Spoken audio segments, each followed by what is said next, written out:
టాలీవుడ్లో social మెసేజ్ను commercial హంగులతో జోడించి బ్లాక్ బాస్టర్స్ అందించే దర్శకుడు ఎవరంటే అందరికీ గుర్తొచ్చే పేరు కొరటాల శివ.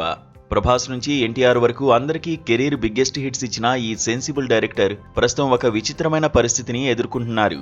ఒకవైపు దేవర్తో బాక్సాఫీస్ వద్ద భారీ విజయాన్ని అందుకున్నా మరోవైపు ఆయన ఖాళీగా ఉన్నారనే ప్రచారం జోరుగా సాగుతోంది.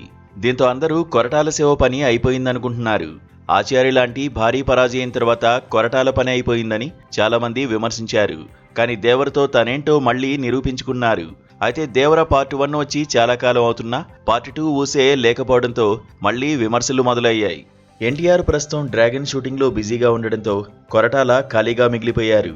ఈ గ్యాప్ను చూసి సోషల్ మీడియాలో రకరకాల కథనాలు పుట్టుకొస్తున్నాయి.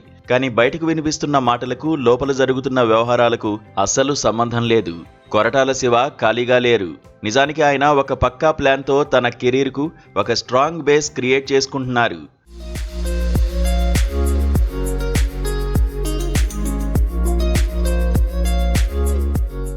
దేవర 2 షూటింగ్ మొదలవడానికి ఇంకా సమయం పట్టనుండడంతో ఈ కాలాన్ని వృధా చేయకూడదని ఆయన డిసైడ్ అయ్యారు. ఈ క్రమంలోనే ఆయన 2 అద్భుతమైన కథలను సిద్ధం చేసినట్టు సమాచారం. అందులో ప్రధానంగా నందమూరి బాలకృష్ణ కోసం రాసిన కథ.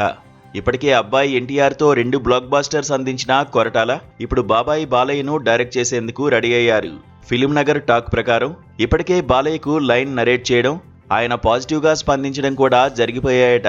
బాలయ్య సినిమాతో పాటు మరో యంగ్ స్టార్ కోసం కొరటాల ఒక బౌండ్ స్క్రిప్ట్ను సిద్ధం చేశారు.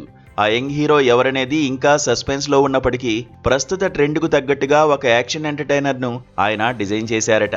ఈ ఏడాది చివరిలో ఎన్టీఆర్ అందుబాటులోకి వచ్చేలోపు ఈ రెండింటిలో ఏదో ఒక ప్రాజెక్ట్ను పట్టాలెక్కించి పూర్తి చేయాలనేది కొరటాల ప్లాన్.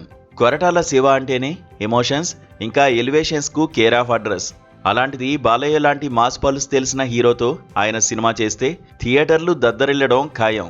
ఒకవేళ ఈ ప్రాజెక్టు గ్రీన్ సిగ్నల్ ఇచ్చుకుంటే దేవర 2 కంటే ముందే బాబాయ్ సినిమా వచ్చే ఛాన్స్ ఉంది. సో కొరటాల శివ ఖాళీగా ఉన్నారని వస్తున్న వార్తల్లో నిజం లేదు. ఆయన తన తదుపరి విజయాలకు పునాది వేస్తున్నారు. ఒక దర్శకుడిగా తన మీద వస్తున్న విమర్శలకు తన తదుపరి సినిమాలతోనే సమాధానం చెప్పాలని ఆయన కంకణం కట్టుకున్నారు.